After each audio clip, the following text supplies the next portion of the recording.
Welcome. Today I'm going to be talking about fear and really specifically fear of starting something new, like why that happens and how to change that.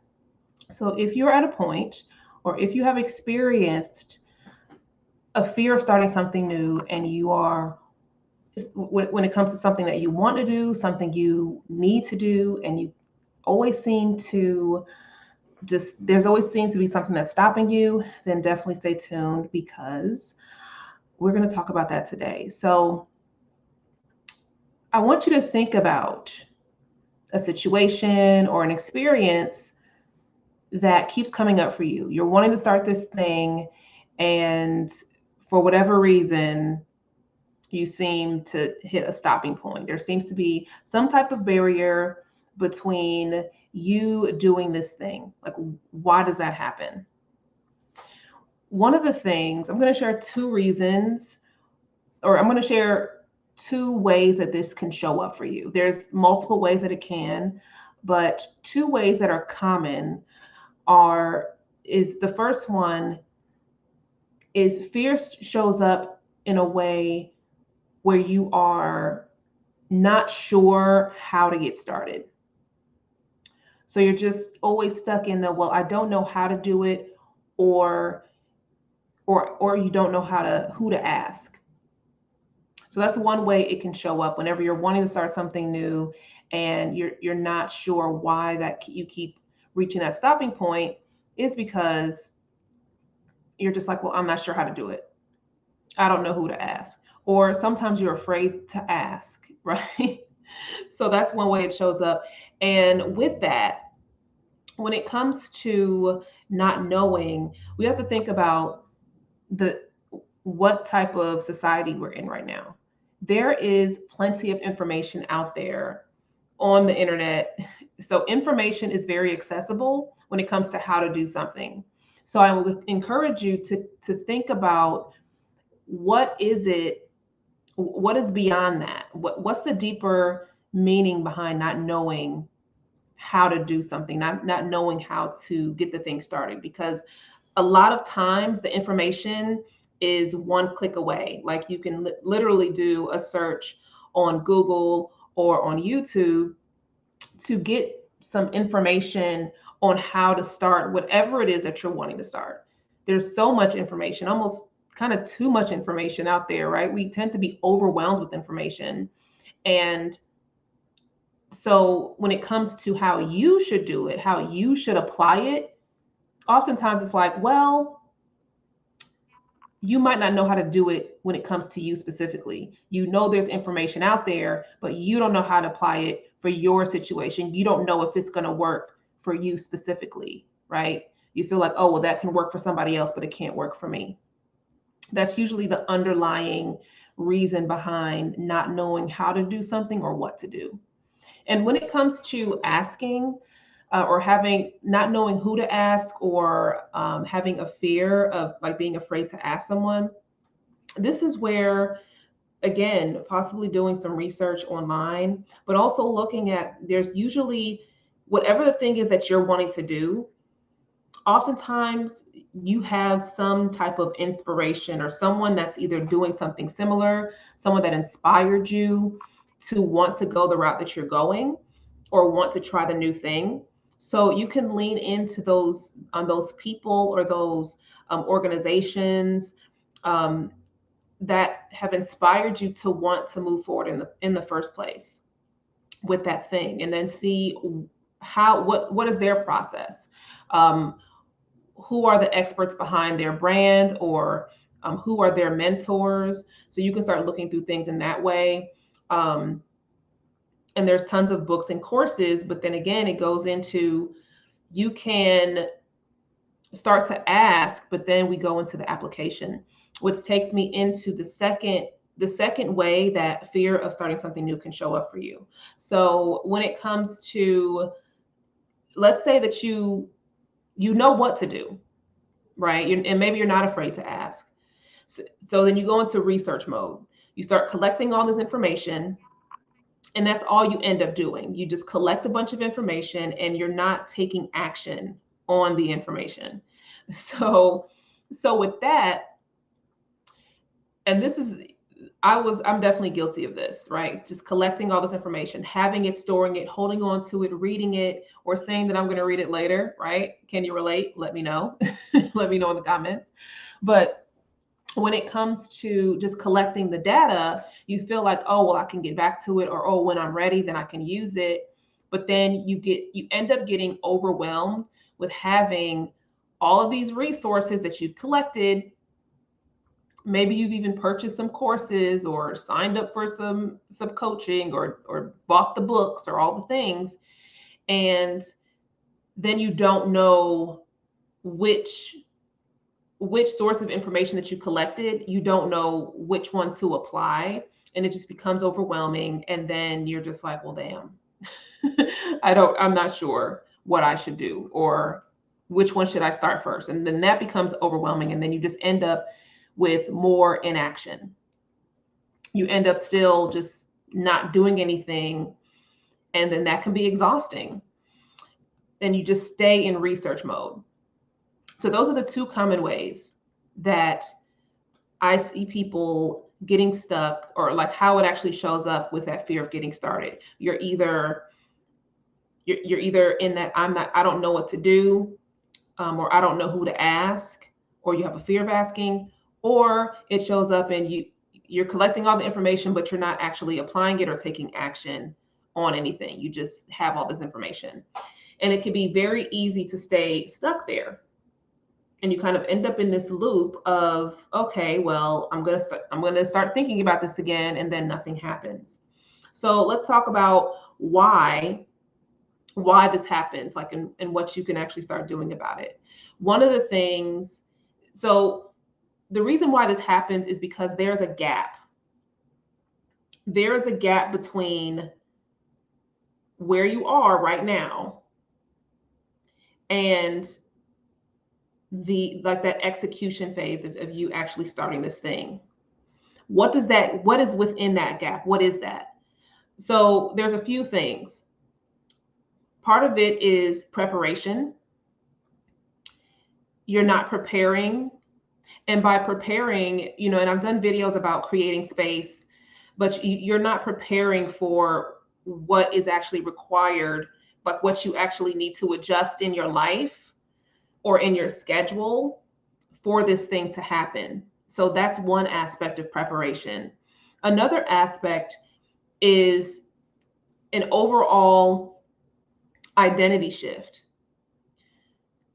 So when you get to a point where you're wanting to start something new, maybe this thing that you're wanting to start is currently something that you don't identify with. You don't consider it to be an aspect of who you are. So for example, let's say that you wanted to learn an instrument, or you wanted to learn another language. Maybe you wanted to travel, all 50 states, right? Something like that. There's an identity shift, because if you currently don't believe that or identify with being a pianist, or being a musician, or being someone that is musically capable, right?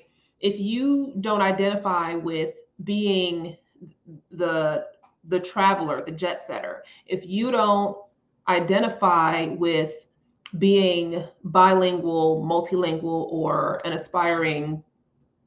person that's aspiring to learn languages, then there's like a limiting belief that can unconsciously set in.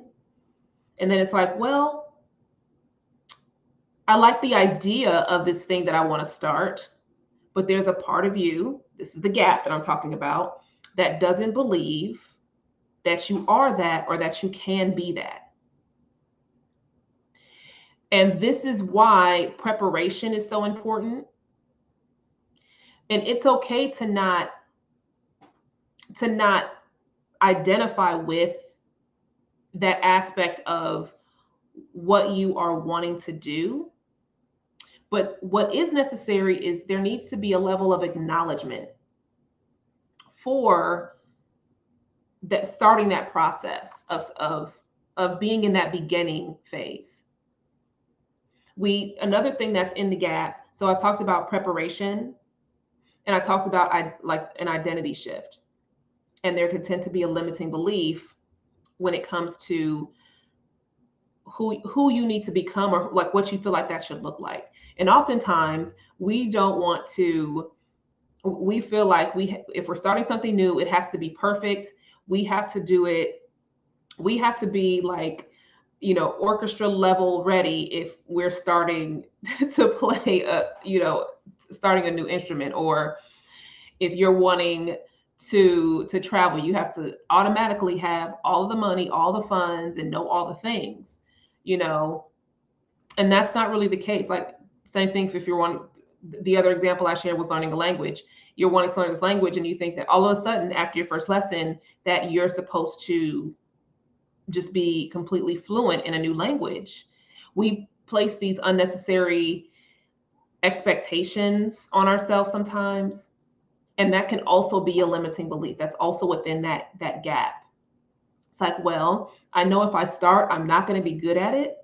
I'm not going to feel good because I know I'm not going to be good at it. So I'm just not going to start, because that part of you that wants to be the person that knows that is fluent in multiple languages, or wants to travel the world, or wants to learn the instrument, insert whatever the thing is that you're wanting to start. Like, there's this unconscious expectation that it has to, like, you have to be great at it right off the bat. So what's the point of even starting if you're going to struggle, if it's going to be challenging, if you're not going to see immediate results? What is even the point? This is why it happens. This is where we get caught up in that gap. And so the way that you can change the way that you can bridge the gap would be the word. I was looking for something, right? The way that you can bridge the gap is by really analyzing and exploring what ways are you not preparing or creating space for that thing that you're wanting to start. What are expectations that you have that are either unrealistic expectations or limiting beliefs? So we talked about preparation, unrealistic expectations, and then the limiting beliefs.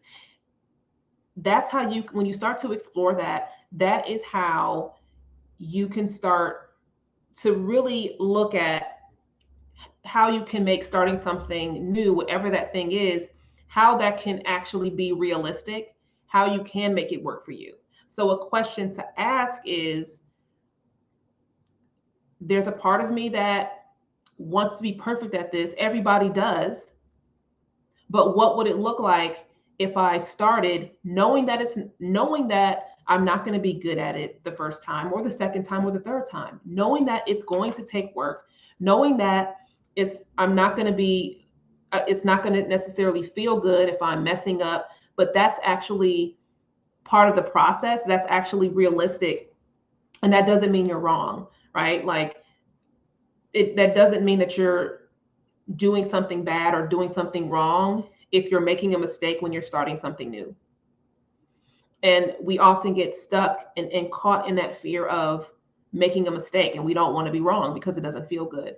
But fear is a double-edged sword, because fear can show you, fear's a double-edged sword because you feel like, oh, if it's wrong, I'm afraid to be wrong.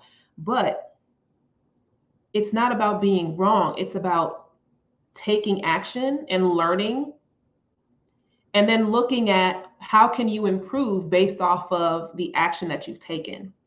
So if you stay stuck in that ideation phase and just wondering and thinking about what you want to do, the thing that you want to start, but you're not applying anything, then your mind will get the best of you. That's when fear will really set in, because you think of the worst case scenarios, and a lot of times we have some of our fears are very real. So I don't want to discount that, right?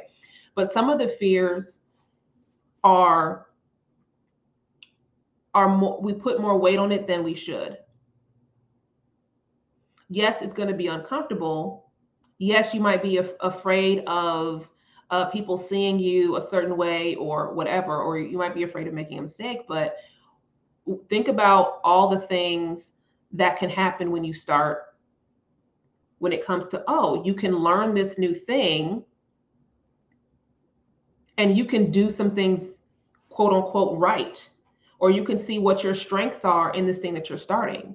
So it's easy to focus on what you're not good at or what you might get wrong, but what about the things that you can get right? And the things that you might have a fear of getting, quote unquote, wrong, the benefit of actually taking action and starting the thing is you get to learn from it. One of the things, I did an episode about this a while ago on my podcast. And when I think about when I first started my podcast, which was like 2 years ago, I didn't know what the hell I was doing. I didn't know what I was doing. I had to figure it out. I learned, but what I did, I started asking questions. I did take a course. I downloaded some free, like challenges and stuff like that. And then I decided to actually invest in a course. And I have some amazing mentors. So shout out to the Pod Sound School. If you're ever interested in wanting to start a podcast, definitely connect with them. And I'll be doing new episodes on my podcast here soon. So there'll be a relaunch very soon. But when I think about that thing, I could have easily just stayed stuck. And it was years. It took me years to start my podcast. Years, because I was stuck in not knowing what to do or how to do it or who to ask. I was stuck in, then I was just collecting the information. But it wasn't until I actually started doing the thing, like that's how I learned. And you could only learn through doing the thing. And then you can only get better by acknowledging what you're doing and realizing, oh, okay, this is how I can improve based on what I've already done. You can't improve something you haven't started. So that's something to keep in mind. I want you to think about, what are some things? What is one thing that you want to start and that you have a fear of starting? What is that thing? And based off what I've shared, when it comes to the preparation, do you feel like are you creating space for it? Are you committed to preparing for this thing? Does that require you changing your schedule? Does this thing that you need to start, that you want to start, does it require you to not watch as much Netflix? does this thing that you want to start, does it require you to start to say no to people and to hang out less with friends and family? Does it require you to be more focused on certain things, right? Like, does it require you to read more? Does it require you to get up earlier? How do you prepare for it? Have you thought about that? So, and that's one of the things that can be really hard to, if you're in a routine, whether the routine is serving you or not, it can be really hard to want to change that. Nobody wants to change their routine, really, because that takes work, that takes effort, and people don't want to do that. But how committed are you to the change that you're wanting to see? And that's what it comes back to. So I shared an example of my podcast, but I can even use this YouTube channel as an example as well. Like, if you dare to scroll back, right?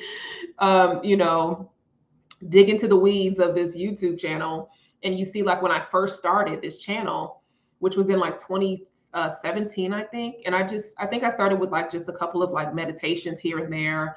I didn't, and it was for something, I've used YouTube for years, to make videos and stuff when I'm working with clients and stuff like that, or as additional resources. And it wasn't until maybe a couple years ago where I decided that I wanted to intentionally create content on YouTube. And now I'm at a point where I'm wanting to take it more seriously. So you'll notice that I started doing a live stream every Tuesday. That was the commitment that I made for myself. Maybe the day will change one day. Maybe the time that I do a live stream will change. Maybe I'll stop doing live streams and I'm just doing uploaded videos. But either way, it's like, I just started, and I started with what I had the capacity for. So for me, when I was like, okay, I want to get serious with YouTube, and the same thing with my podcast. I was like, what is it? What do I need to do? How can I actually start preparing for this? What needs to happen in order for me to even have the time to do this? What would that look like? Right. And so for the YouTube channel, I decided, I was like, you know what? Going live is much easier for me than just doing some pre-recording and editing up front and doing all that stuff. So let me do that. That's what I had the capacity to do. And previously, I was doing tarot readings. I was doing a live stream. I was doing monthly live streams, and I was doing tarot readings. So I've changed things. I decided I want to do something every week. I don't want to just do a live stream every month, and I don't want to just do tarot stuff. I decided I wanted to do so I committed. So just think about the journey. First, I was doing a live stream once a month, and then I was doing some uploaded stuff here and there. Then I decided to commit to it. And commitment can be scary. And yes, it will be uncomfortable. And yes, that means you're going to have to change some things around. But I wouldn't be where I'm at right now if I didn't commit to that. And commitment is not permanent either. Commitment doesn't mean that you have to stay in that one thing. So like I said, like right now, like I committed since January, I committed to doing a live stream every Tuesday. That might change later on down the line, but that's okay. This is what I'm committing to now. And I've learned so much through this process. And I wouldn't be where I'm at right now if I didn't start, even though it was uncomfortable, even though I don't identify as, some popular YouTube creator, right? But I know I wanted to create value. I know I wanted to share things that I wish that I saw, a few years ago. It's like, what type of content would I have really appreciated seeing? So I wanted to be the change that I wanted to see, right? So whatever so something to think about is the reason behind why you want to start the something new. Or sometimes it's something you need to do. Maybe it's in your business. There's things that I need to do in my business if I want to generate income, or if I want to create more value, or if I want to bring more people, into my coaching programs. Or there's things that I need to do when it comes to improving certain skills. So those are things to think about too. It's like, well, sometimes it's an investment. It's an investment of time. It can be a monetary investment, but it starts with the commitment to yourself and wanting to do it and thinking about like, well, how will I benefit from this? Will staying in fear and staying in inaction, how will that benefit me? And then how will actually just trying this thing, committing to this, maybe you're keeping a time frame on it. Maybe you're just committing to 1 month, or committing to 1 day, committing to 1 week. Like, what would that look like? That's something you can do. And then you just recommit every month, or you recommit every week, right? So you can start with something like that, and just give yourself a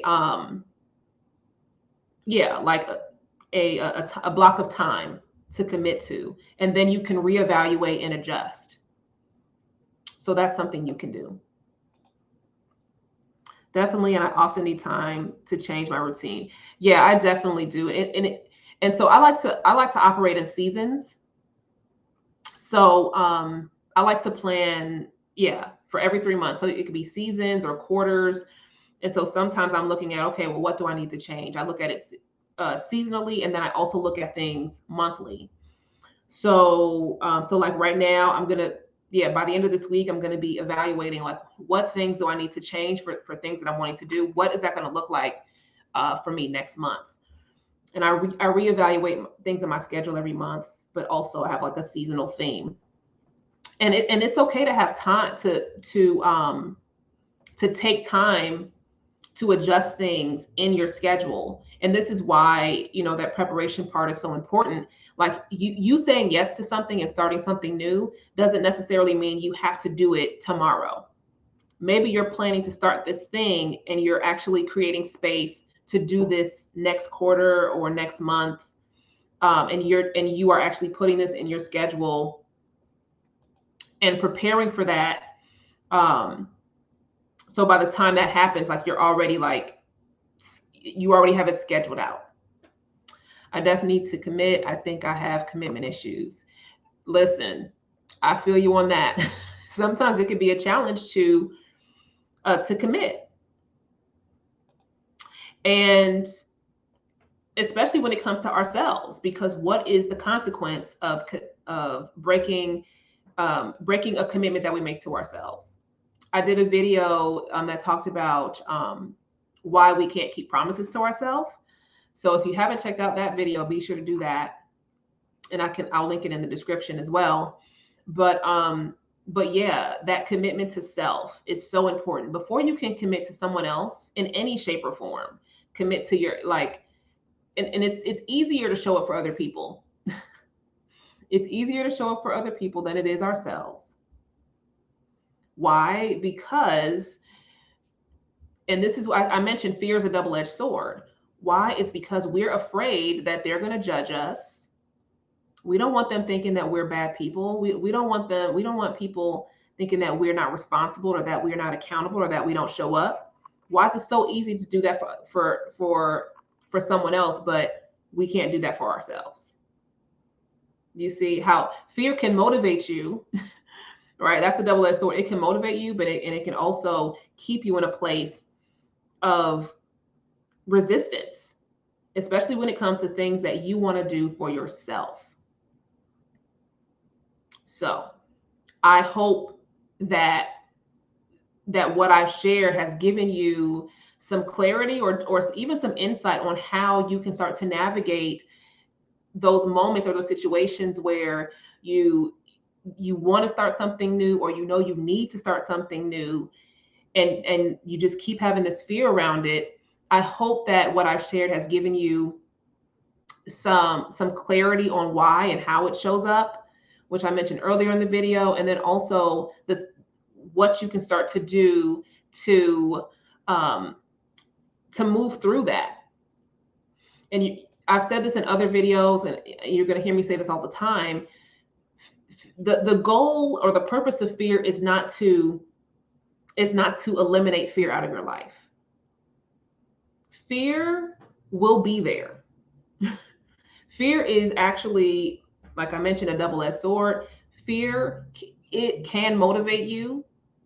It can keep you in resistance, but it's not realistic to expect to never experience fear ever again. It's really about how you're allowing fear to navigate your decisions and the things that you do. And so a concept I always like to share is, don't put fear, if fear will be with you, but don't put fear in the driver's seat. Put fear in the passenger seat. And then eventually you get to the point where you can put fear in the back seat. And then eventually you get to the point where you can put fear in the trunk. Do you see what I'm saying? So it's about how you're allowing fear to control a situation. Are you letting fear drive everything?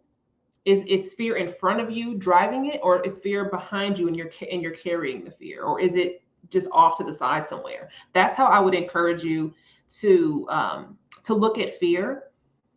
That's something that has helped me a lot, and I would love to know what are some things, let me know in the comments, what are some things that you're currently afraid of that you're wanting to start? And what is one thing, one takeaway that you got from this video today? I look forward to hearing or reading what your responses are, and I'll see you on the next one.